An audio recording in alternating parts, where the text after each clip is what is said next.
suza mugenzi wawe mubwire ngo Saluez votre wakira ijambo prochain. ry'Imana n'umugisha mwinshi cyane. Dites-lui de recevoir la parole de Dieu. Amen. Murakoze tugiye kuganira ijambo ry'Imana Nous allons partager la parole muri de iyi Dieu minota isigaye dans les quelques minutes qui nous restent. tuganira ijambo ry'Imana. Alors, je vous invite, Ijambo ry'Imana tuganira uyu munsi wa none nous allons partager la parole de Dieu. ni ijambo rivuga ngo igihe ni umutungo Imana yaduhaye. Le temps, c'est un talent, c'est un don que Dieu nous a donné. Turaganira kuri iri jambo igihe nk'umutungo Imana yaduhaye. Nous allons partager sur ce sujet, le temps étant le don que Dieu nous a donné. Turagerageza kuvugana ku bintu bigera kuri bine.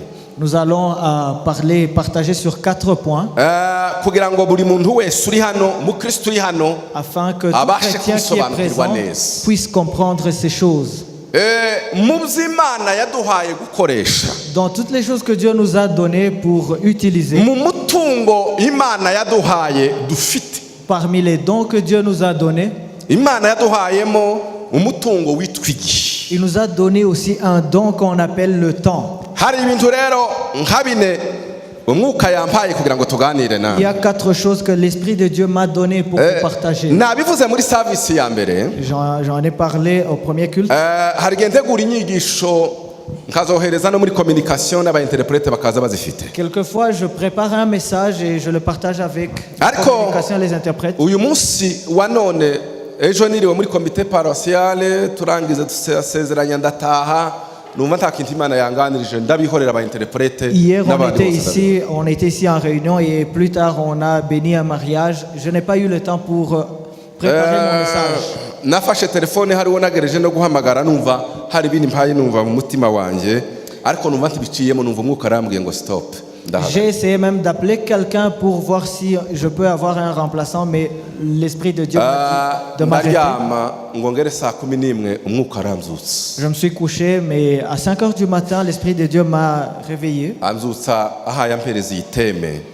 Et quand il m'a réveillé, il m'a donné ce sujet sur lequel nous allons parler.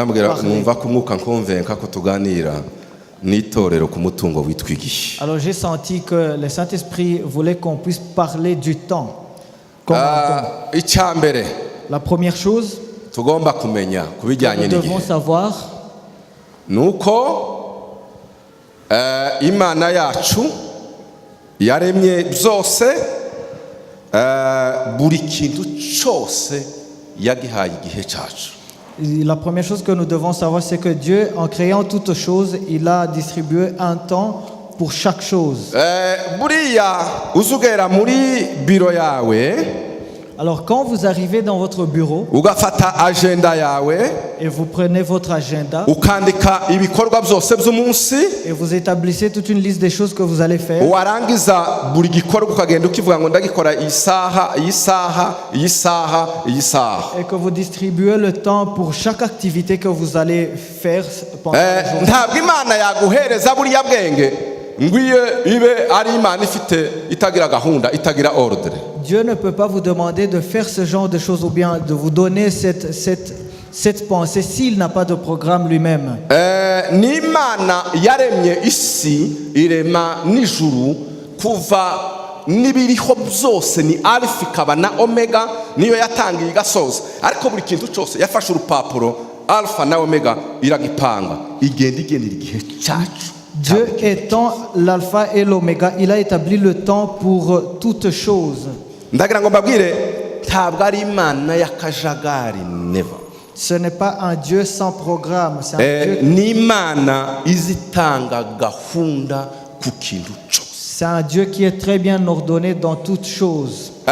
Iyo usomye mu gitabo cy'umubwiriza, si nous lisons dans Ecclésiaste, ni igice cya gatatu, dans le 3e chapitre, umurongo ni uwa mbere, le premier verset, iravuga ngo buri kintu kigira igihe cyacu. Il dit tout ce qui se produit dans le monde arrive à kandi son temps. ku isi Et dans le monde, buri gikorwa toute chose kigira umwanya wacu. arrive en son temps. Ni ukuvuga ngo Ça nta veut dire kintu na kimwe gitungura imana, il n'y a rien qui surprend à Dieu. nta kintu na kimwe kiza kigasa nkaho ari surprise y'imana. Dieu n'a jamais de surprise. No, buri kintu cyose kiri kuri gahunda yacu. Par conséquent, toute chose à son temps, arrive en son temps. Iryo ni ihame rya mbere. Ça, c'est le premier principe. Munkurikire neza kuko ndagenda manuka buhoro. Suivez-moi très bien, je vais y aller en détail. Icya kabiri La deuxième chose, nuko kuko imana niyo irema ibihe, niyo yashizeho igihe, c'est Dieu qui a créé, il a établi le temps. kandi igihe gihoraho, Et le temps est toujours là, le temps est éternel. ariko gihoraho kubw'Imana. Mais le temps est éternel pour Dieu. Kuko Bibiliya izivuga ngo ni Imana nyiribihe. Parce qu'il est Miracle. le Dieu des temps. Le possesseur cyangwa se nyiribihe byose ni Imana gusa. C'est lui qui possède tous les temps. Ariko igihe wagenewe gukoresha icyo Imana yaguhaye Le temps qui vous a été donné pour utiliser, kiza gishira. ce temps est limité. Reka mbabwire iki kintu. Je vous Ijambo rya mbere ni uko Imana izirema buri kintu cyose ikagiha igihe cyacu. Dieu crée toute chose et établit un temps spécifique pour cette chose. Yarangiza kugiha buri kintu cyose umwanya wacu, Et après avoir établi un temps pour cette chose, kuri yo igihe gihoraho. pour lui, comme il a tout son temps, Ariko kuri twebwe cya gihe yadupangiye kiza gishira. mais pour nous, il établit un temps limité. Kandi icyo yatugeneye gukoresha kiza kigera igihe kigashira pe. Et le temps qu'il nous donne pour utiliser, il arrive à la fin. Buriya rero hari igihe iyo utatire attention, Alors quand vous ne faites pas attention, hari igihe uza wibwira ngo bizenda igihe kikumezeho nk'uko kimeze ku Mana. vous penserez que vous avez tout votre temps comme Dieu a tout son temps. Buriya igihe ni gato nini, ni gato nini. Si nous pouvons illustrer le temps étant comme un bateau, Propriétaire wayo w'iyo gato ni Imana. le propriétaire étant Dieu, Ariko ni gato itazishira. mais Ni gato. c'est un gâteau qui ne finit pas. Gusa kubera ko wagize inzara izi gukatira gatoya ikakagukatira ikakaguha. Mais comme vous êtes affamé aujourd'hui, il coupe un morceau, il vous le donne, Yarangiza kukaguhereza et après vous avoir donné ce morceau, ntago kazangana n'iyi gato kakomotseho gitwa igihe. ça ne sera jamais, ce petit morceau ne sera jamais égal au Ako grand kawe gâteau. kagenda gashonga buhoro. Et ton Kazagashira. petit gâteau, il est fini. Avec le temps, il se termine. Nkunda uyu mugabo cyane wanditse umubwiriza. Alors j'aime cet écrivain de cette lettre. Mu gice Ecclésiaste. cya gatatu aravuga ngo munsi y'ijuru Imana yaremeye buri kintu cyose igihe cyacu. Il dit dans le 3e chapitre, tout ce qui se produit dans le monde arrive en son temps. Hari icyo yaremeye Aroni, hari icyo yaremereye yakuremeye wowe, hari icyo yaremeye buri muntu wese, hari icyo yaremeye Kanuma, hari icyo yaturemeye Il Arakido. a créé des choses pour moi, pour vous et pour tout le monde. Noneho uyu mubwiriza arongera aragaruka ngo agere ku gice cya 12 Et ensuite, l'Ecclésiaste, dans le chapitre 12, il dit, atwinjiza muri iri hame rya kabiri kugira ngo adukengure, aduhereze ubwenge, atubwire ngo nubwo Imana yaremye icyo gihe kiza gishira, tire attention, parce que Imana yarakigwaye ko tuzakigumana. dans le 12e chapitre, l'Ecclésiaste, il nous fait voir comment le temps est limité. Bien qu'il ait établi le temps pour toute chose, ce temps est limité. Abafite Bibiliya rero, Bibiliya yera ntimuyugurure mu nkurikire, n'ufite Bibiliya ijambo ry'Imana ari uyugurura gusa. Vous qui avez la Sainte Bible comme version, ne l'ouvrez pas. Mais je vais utiliser une autre version. Ku gice cya 12 mwumve. Dans le chapitre 12, il dit, atangizanya igihe ukiri. Mwumve. il, No, atangiye n'igihe. Aravuga ngo igihe ukiri umusore, pendant que tu es jeune, ni ukuvuga ngo ashatse kutwereka ko iki gihe Imana yadutije iki gihe. c'est-à-dire, il nous démontre que le temps que Dieu nous a donné, Aratubwira ngo ntukibagirwe umuremyi wawe. N'oublie pas celui qui t'a créé. Mu bundi buryo, En d'autres mots, ntukabe distrait, ntukarangara. en d'autres mots, ne soyez jamais distraits. Ntiwibwire ngo ico gihe kizahoraho. Ne pensez pas que ce temps est éternel. Okay, Imana yarakiguhaye niyo nyiri bushobozi. Oui, Dieu vous a donné ce temps, Ariko mu gihe ugifite, mais pendant que vous avez ce temps, sobanukirwa ko gishira. sachez très bien que ce temps est très bien défini. Noneho aravuga ngo uje uzirikana iminsi, sadire uje umuzirikana cyangwa umuremyi wawe iminsi n'imyaka mibi itaraza, ukavuga uti kubaho ntibikinshimishije. Il continue, il dit, souviens-toi de lui avant que ne viennent les jours du déclin et le moment où tu diras, je n'ai point de plaisir à vivre. Wumve nawe ko ico gihe yavuze ngo igihe c'ubusore Imaginez qu'il a parlé du temps pendant que vous êtes jeune. n'icya gihe imbaraga zawe ugitambuka ukazubona amaguru yose karagenda neza. C'est alors que vous pouvez marcher et vous avez toute votre force. Ni igihe Imana yaguhaye wihereza ico ushaka cose. C'est un temps que Dieu vous donne pour vous procurer tout ce que vous voulez. Ni igihe rimwe na rimwe utazudepanda n'undi muntu ngo mwishingikirize C'est un temps wumva pendant wihagisha. lequel vous ne dépendez d'aucune autre personne. Parce que uwo ni umutungo Imana yaguhaye, ni umutungo ufite. Parce que c'est un don que Dieu vous a donné. Buriya umuntu utarafatwa n'umusonga ngo yumve ukuntu aje guhumeka bamufashije ibyuma bimujyamo, aza yibwira ngo none uko ahumeka ari bien, ni ibintu gusabya yivi, ni umutungo ukomeye Imana yaguhaye. Si quelqu'un ne s'est jamais encore retrouvé à l'hôpital avec des soutiens pour pouvoir respirer, il ne pense jamais à ces choses. Ico gihe c'ubusore ni igihe nza kumanuka ama escalier, singende mbanza kugenda nkandagira ku cyashijoza gutya, kaza ngenda ndeba gutya. Oya, ni igihe c'ubusore. Le temps de la jeunesse, c'est un temps dans lequel je descends même les escaliers ngiye kuzamuka rwose, ni igihe Imana sans yahaye, ni aucune umutungo prudence. ukomeye. C'est juste un don que Dieu m'a ngenda donné. nzamuka ngenda simbuka. Et là, je peux remonter dans toute ma force. ntugire ngo buri wese yakora ibi ngibi. Ne pensez pas que c'est tout le monde qui peut faire ça. C'est juste un temps. iki gihe kizagishira. Mais ce temps est très bien défini. Parce que ni igihe ni umutungo Imana yaguhaye. C'est un don que Dieu vous donne. Muvuge ngo amen. Amen. Mwongere cyane amen. Amen.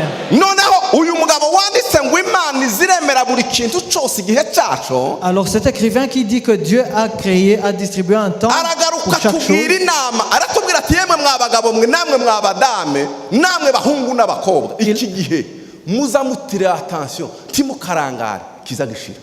Il revient, il nous dit, jeunes gens et les vieilles personnes, ne soyez jamais distraits parce que ce temps est très bien défini. Umva iyo kigeze kuri fin yacu, kuri end, kwiherezo ryacu, dore ikibiranga. Et essayez de voir ce qui va se passer à la fin de ce temps. Ageze ku murongo wa kabiri, Au deuxième verset, aravuga ngo ico gihe uzaba uri mu icuraburindi k'igihe izuba n'ukwezi n'inyenyeri byijimye, cyangwa nk'ibicu bibuditse imvura ihitutse. verset 2, il dit, alors le soleil s'assombrit, la lune et les étoiles se ternissent, et les nuages reviennent sans cesse après la Ni pluie. ibihe uzubona hari umwijima gusa. C'est pendant que vous voyez toutes choses s'assombrir.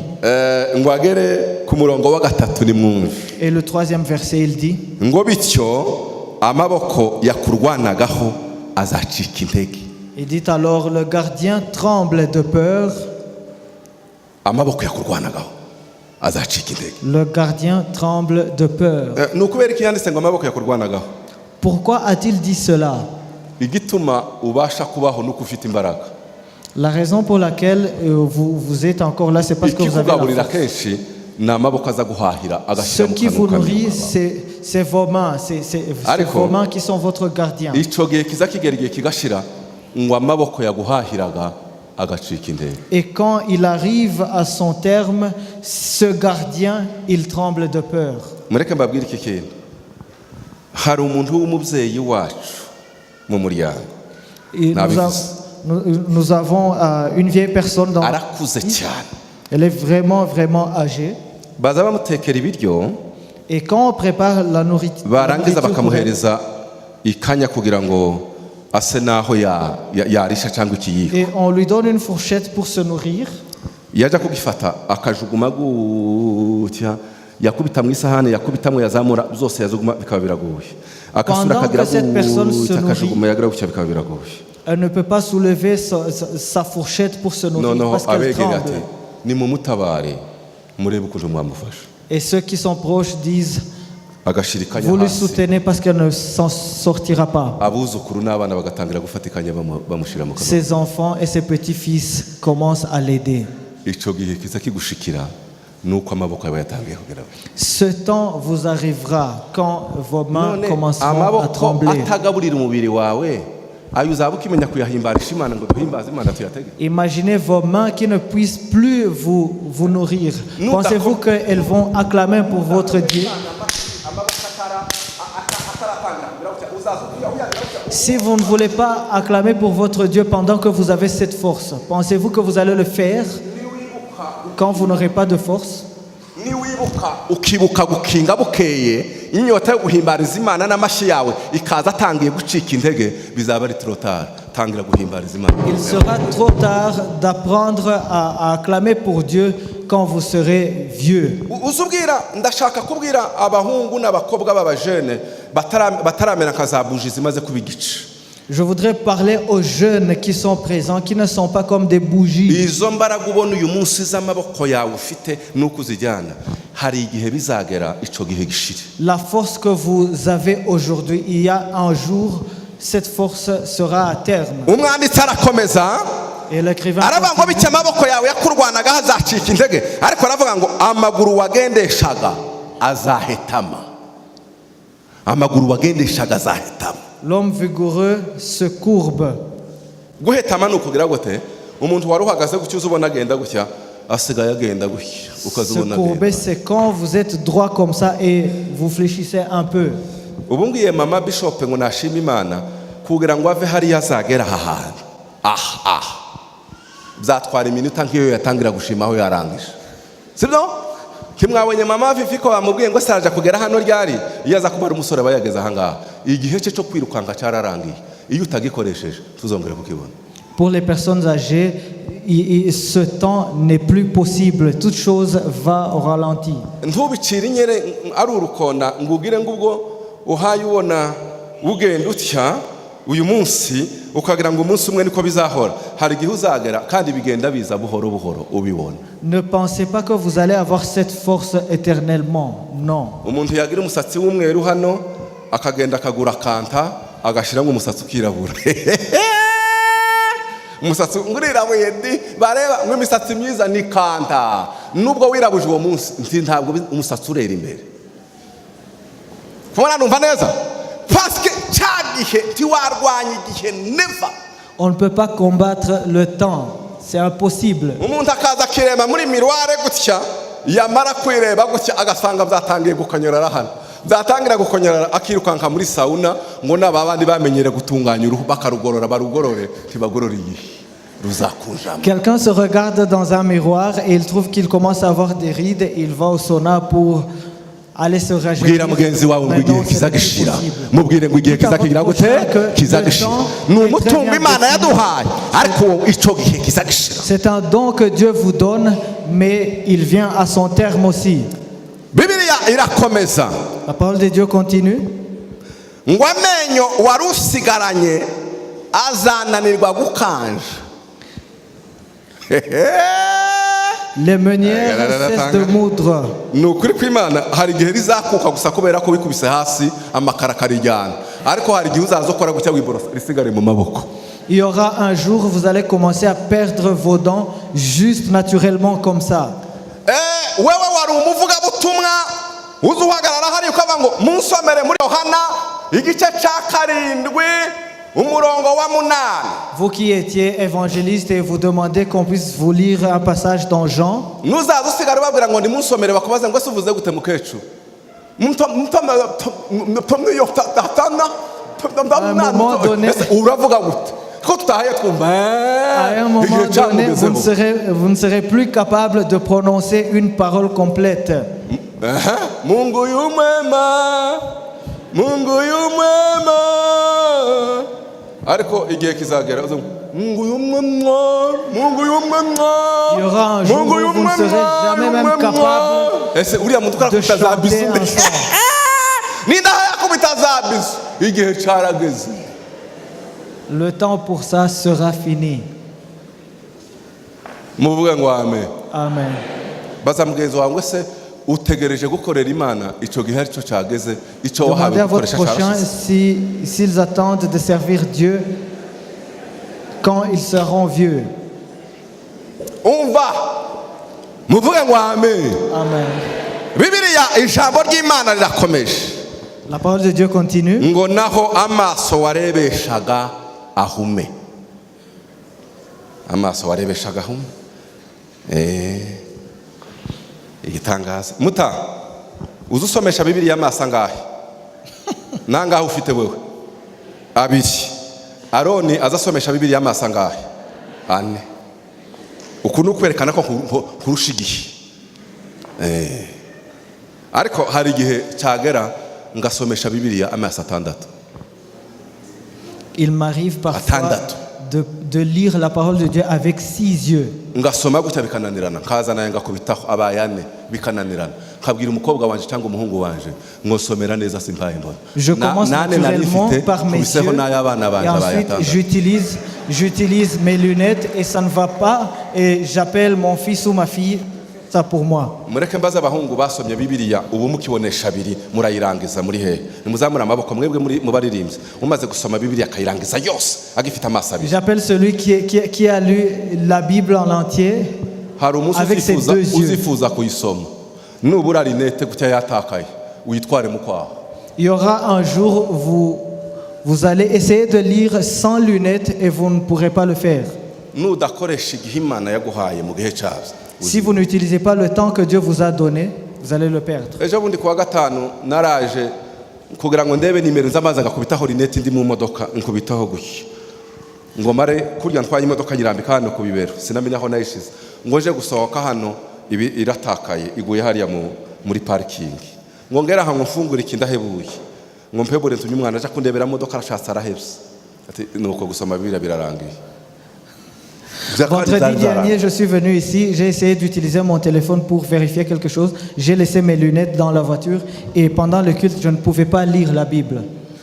ngo nirukanke kuja gushaka jenyine ndinjiye ndashatse imodoka yose ndahebuye igihe ngiye kuruka nsanga ihagaze nuko yari ryamye neza iruhande rw'umuryango nukuvuga ngo nakandagiye gutya ndinjira ndashakisha ndahebura iyo nyikandagira gutya amaso ya Aroni yaramenetse. Quand je suis rentré dans la voiture pour chercher mes lunettes, je ne les ai pas trouvées, mais et pourtant elles étaient juste là en bas. nigeze kujya kwa muganga ndamubwira ngo mvura akubitamwe inyuguti gutya bya ndagenda kubitamo kurabona ko ndabona iki niki arareba ngo aje gusoza ati ndaguha rinete. Je suis allé voir un médecin pour vérifier mes yeux si ça fonctionnait très bien. Il m'a fait passer un test et ensuite il a conclu, il a dit tu dois porter des lunettes. ndamubwira ngo yasinza nambara rinete. Et je lui ai dit non, je ne peux pas porter des lunettes. sinza nambara rinete. Je ne porte jamais de lunettes. ndakwinginze muganga ukora uburyo bwose ufashe undinde rinete. Je lui ai supplié de ne pas me prescrire des lunettes. yari umugabo uzunaka cyane arahindukira arandeba ngo se waje usanga hano nguzi ngo ndi Imana nuko nyine yambwiye waje usanga uzi ko ndi Imana. Et le médecin, il lui a demandé, quand tu es venu ici, pensais-tu que tu allais voir Dieu? noneho naje ndahindukira ngo mpindukira ndakaye cyane ndamubwira ngo ariko n'ubundi kurishyira mu mwanya w'Imana nyine wari kugira ngo uri Imana abona naje narakaye.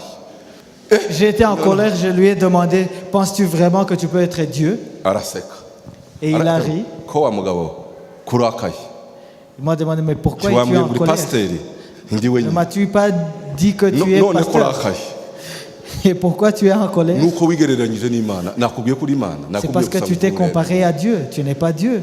araseka Et il a ri encore. arambwira ngo sinakunakiye. Il a dit, ce n'est pas que je n'ai pas voulu te donner. icyo wansabye ngo singuheze rinete. Ce que tu m'as demandé de ne pas te prescrire igituma des nakubwiye ngo lunettes. sindi Imana ni Imana yonyine yasubiza icyo cyifuzo cyawe. La raison pour laquelle je t'ai dit que je ne suis pas Dieu, c'est parce que c'est Dieu seul qui peut répondre Nicyo gituma à nabikubwiye. cette requête. Bivuga ngo C'est pourquoi je t'ai dit ça. nta ndwara ufite Pour dire, tu n'es pas malade. ikibazo ufite ni igihe n'imyaka ugezemo. Et le problème que tu as, c'est ton âge. igisubizo ni ukwisubiza inyuma ikagaruka. Et la réponse à ce problème, c'est que tu ushobora reviens en kwisubiza inyuma arrière en si âge. muganga n'imana yakuremye. Et ce n'est pas le médecin qui peut faire cela, mais Dieu. Nicyo gituma nagusobanuriye. C'est pourquoi je t'ai dit comme ça. Koko narasetse. Et j'ai ri aussi. Uransubije wa. J'ai dit, tu m'as très bien répondu. Bukeye hano mbwira umugabo w'Imana umwe ukunda kwicara aho imbere. Et le lendemain, j'ai parlé à un serviteur de Dieu qui Akazamuna ko s'assied ici ndasoma devant. gutya se kusiga bwira bucya pasteur. Il m'a vu en train de lire comme ça. Ndamubwira ngo bampaye rinete ariko nzangira isoni ryo kuyambara. Et je lui ai dit, on m'a prescrit des lunettes, mais j'ai honte de porter ça. Arambwira ngo Et il a ri. yonyine izagutegeka kuyambara. Et il m'a dit, tes yeux vont te pousser à porter les lunettes. Ugihaye unyenyeza umunsi utazabwihawe unyenyeza izikurura yonyine. C'est parce qu'aujourd'hui, tu peux toujours essayer, mais un jour, tu ne pourras pas essayer et tu vas porter ces lunettes. Bamwe ko barambwira ngo ese ko hari bamwe bageze imyaka 80 batazabayambara. Il y a ceux qui disent pourquoi y a-t-il des personnes âgées qui ne portent pas ces lunettes. Ntaregire itagira exception. C'est comme il n'y a pas de règle sans exception. Bibiliya ni miracle nyine ni special. La parole de Dieu est un miracle. Ariko Elle est muri spéciale. kamere yo kuremwa kw'amazi uko igihe kigenda gishira niko n'imbaraga zo gukoresha zigenda zishira. Mais selon la nature humaine, comme le temps passe, la force est diminuée. Muvuge ngo amen. Amen. Mwongere cyane amen. Amen. Umurongo wa 4 hakavuga ngo ico gihe amatwi yawe azaba atacumva. Amatwi yawe azaba atacumva ngo ijwi ryawe rizaba rititimira. Ngo mu bunyoni uzabura ibitotsi ntuzabucumva indirimbo. Ntimuzamubona abakoko hano na babyamungu baza baririmba bahaye bahigana ba Glody bagahika. Pendant que vous voyez les chantres qui sont devant ici chanter, iriya ni imyaka yo guhika. C'est juste question d'âge. Ariko bazagera mu myaka bazagira ngo bahige binanirana. Il y aura un jour et ils voudront essayer et ne pourront pas. None ga rero wewe uricaye aho mu ntebe ukazibona abandi bahiga ati umukobwa uraho so guhega umuhungu we uraho nawe nico gihe cawe uko bahe babikora wewe uricecekeye uzahiga baravuyemo ritagibasha guhiga. Toi qui es jeune, tu t'assieds là-bas, tu regardes les autres en train de servir et toi tu ne veux pas servir. Le temps où tu voudras servir, il sera plus tard. Buriya mbabwira iki kintu bazidane naba ninde wundi gasinza mbamenya je muzamufasha. Uyu nguyu Ronaldo nabande ababandi mumbwira abandi. Vous connaissez ces anciens artistes footballeurs. Uwo Messi nanje niwe nzama nkumva izina ryiwe. Uwo nguwo nazama nkumumenya. Nubwo amezate hari imyaka azageramo bakamukura mu kibuga.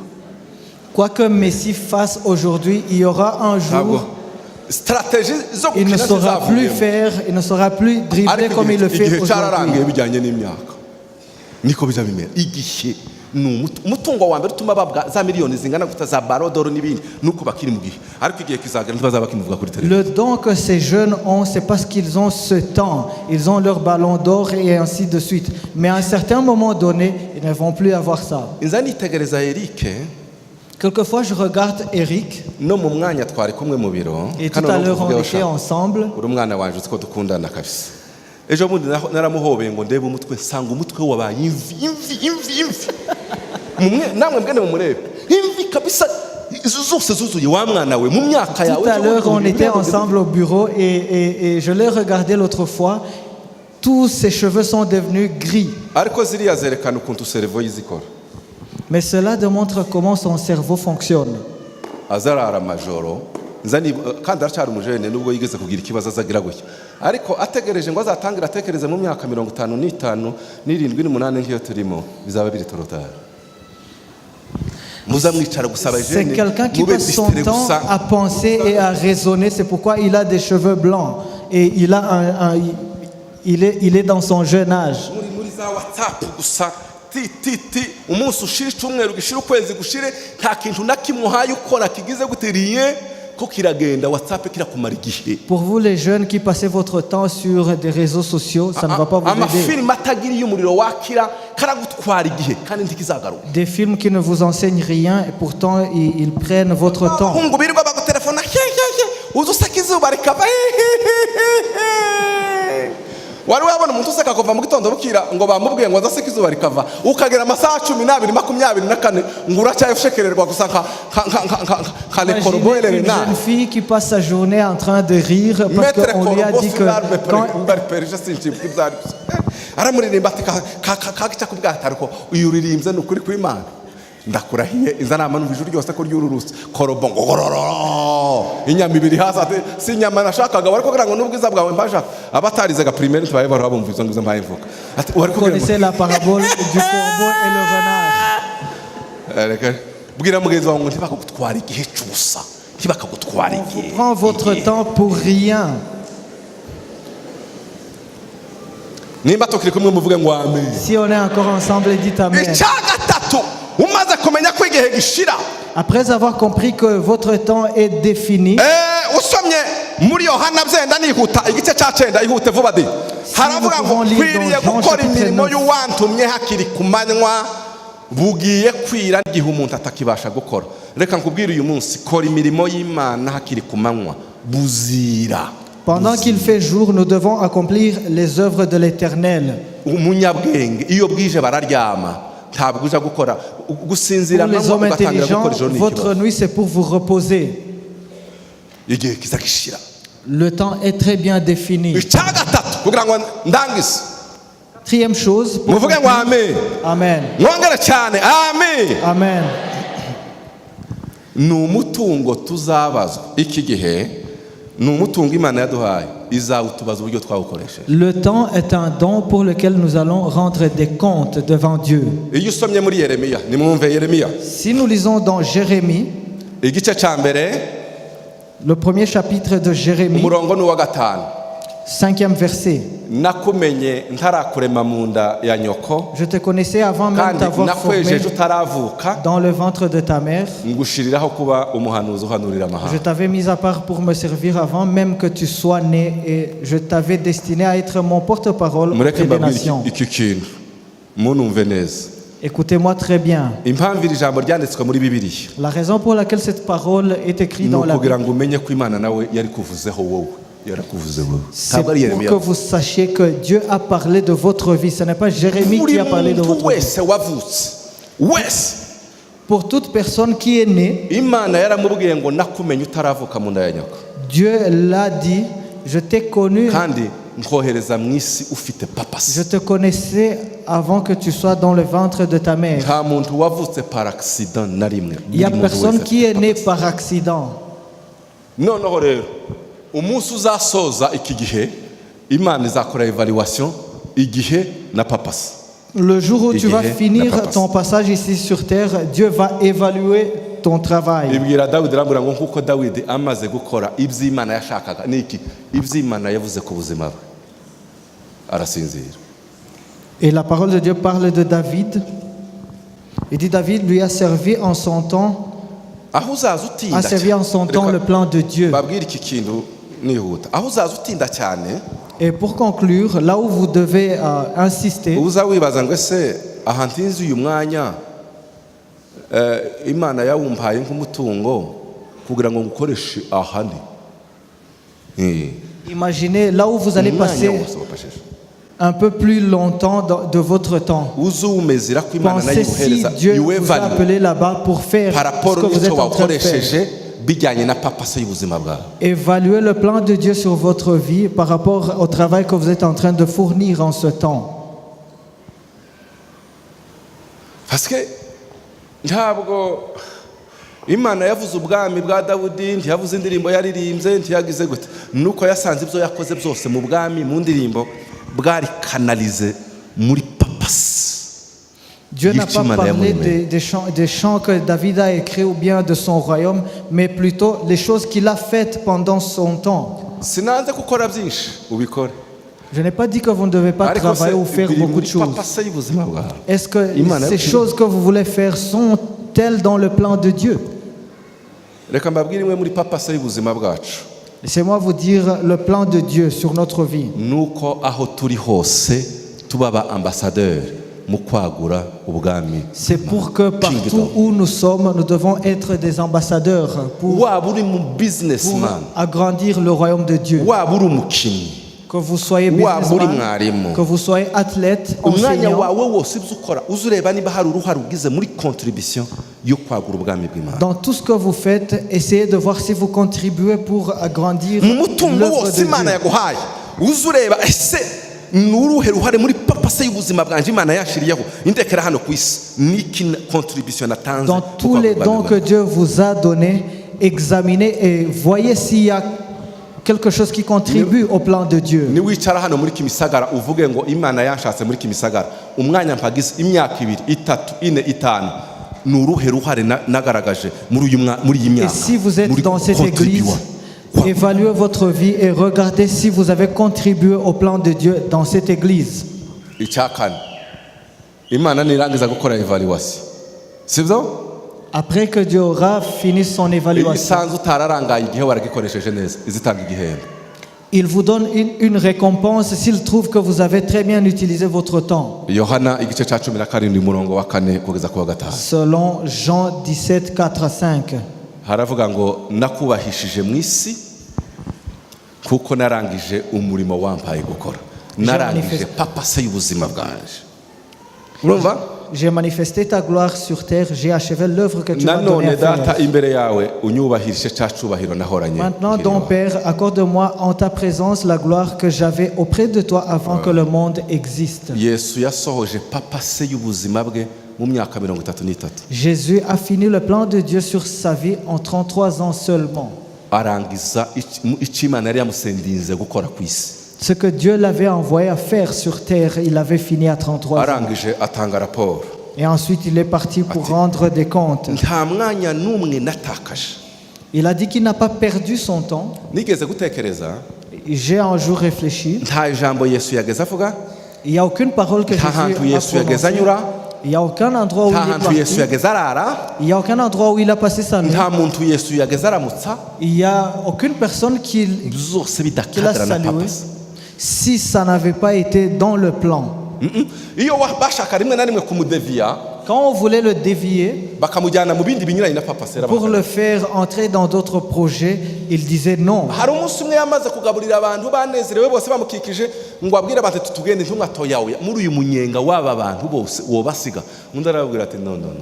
nahamagariwe no gusura indi midugudu ngomba kujyayo agasiga bakomaga amashyi bakoma babagore n'abandi bavuga akabire pasiki kintu cyose cyari oriente na papa Sayimana. Tout ce qu'il faisait était sur un plan. Noneho habwira Imana ati sasa ko narangije umurimo ngaho nde kompanse. Il a dit j'ai fini mon travail, alors Père tu peux me récompenser. Imana irayevaluwa nyine igenda ireba isanga ari okay. Il a trouvé que toutes choses étaient bien. Et ensuite, Paul a eu cette révélation dans Philippiens. Parce qu'il s'est soumis, il a accepté la mort, même la mort à la croix. Après avoir accompli son ministère, Dieu l'a donné un grand nom.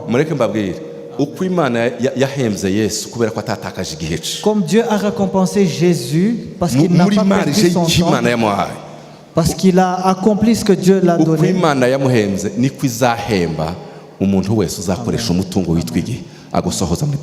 Comme il a récompensé Jésus, il va récompenser aussi toute personne qui va utiliser son don de temps. Je vais conclure avec ce message. Cette parole n'est pas venue pour nous condamner. Cette parole est venu comme un rappel. Ne soyons pas distraits. Il faut toujours éviter à donner des raisons pour être distrait. J'ai compris une chose. Vous pouvez avoir des raisons, mais avec toutes ces raisons, vous perdez le plan de Dieu. Peu importe ces raisons, elles ne peuvent pas vous éviter les conséquences néfastes de cette perte. Alors, Dieu qui nous a donné ce temps, Jésus est passé devant Pilate.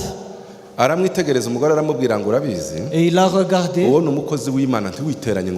Et l'épouse de Pilate lui a dit, ne touche pas au serviteur de Dieu. Et il a trouvé une raison. Et il a demandé à entrer Barnabas et Jésus, qui est-ce que vous allez prendre? Il a trouvé une justification devant sa femme. Il a dit, je l'aurais fait choisir. Et ensuite il a pris de l'eau, il s'est lavé les mains. Mais ça n'a pas changé le destin de Pilate.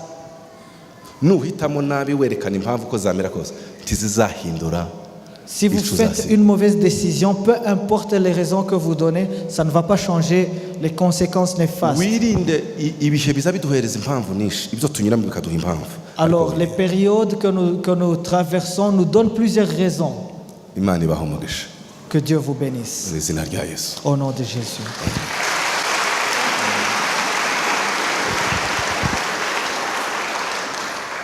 kamuzamura amaboko yanyu dusenge. Mana uhumugisha iteraniro kandi mu izina rya Yesu Kristo uduheze gukoresha igihe cyacu neza. Urinde itorero ryawe amaraso ya Yesu aritwikire kandi duhereze kuba abantu bazima bahagaze mu gihe gikwiriye kugira ngo dukore umurimo wawe. Abamisiyoneri barimo ubamara ubwoba batinyuke kuko biriya bihugu bikeneye ubutumwa ntibizabwirwa n'amabuye n'ibiti, bizabwirwa n'abantu wacunguye. Aho turi mu mirimo udufashe guhagarara nk'abambasaderi kugira ngo umuntu wese utureba azatubona mu Imana. Zose ubikorere kugira ngo icubahiro k'ibicyaha. Amahoro ya Kristo n'insinzi y'Imana igendane natwe twese mu izina rya Yesu. Amen. Amen. Murakoze. Merci beaucoup. Muhoberane ubwire mugenzi wawe ngo koresha igihe neza kuko icyo Imana yaguhaye kizagishira. Demandez-leur d'utiliser bien leur temps parce qu'il a défini.